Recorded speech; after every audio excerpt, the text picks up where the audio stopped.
The Academy may be called the Hall of the Colossi because here there are truly many examples of giant statues, and some of the most important. Among these, now is the time to admire Michelangelo's Prigioni, that in the initial project were to be many more, 16 or even 20 huge figures intended to adorn the tomb of Pope Giulio II della Rovere. But then the heirs had to deal with the costs of that gigantic monument, and its size was drastically reduced, and there was no more room for the Prigioni.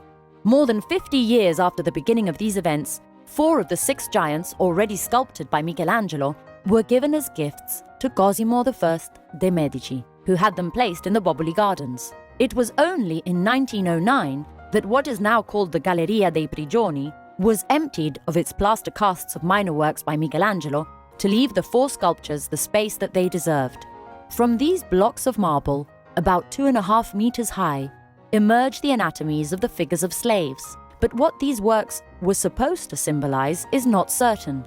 There are those who speak of the regions ruled by Giulio II, and that they represented the condition of imprisonment that the arts would have suffered after the death of the Pope, who in life was a very active patron. The Prigioni are unfinished works, in other words, belonging to Michelangelo's creative phase called the unfinished. The movements of the slaves are straining in the effort to break free from the stone, and on the surface of their bodies, one can see clear signs of the chisel's efforts to extrapolate the human anatomy from the hard marble block. But let us introduce them one by one. The first Prigione is the Schiavo Giovane, young slave, in which you can immediately notice the different degrees of completion.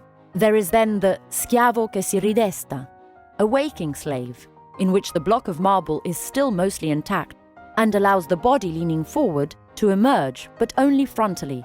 The third giant we encounter is the Schiavo Barbuto, bearded slave, which is the most complete of those Prigioni in the Accademia. Finally, the one that is perhaps the most spectacular, the Atlante, Atlas, is barely sketched out, as if he makes the effort to support a stone over his head, a stone which in reality is part of the supporting rock.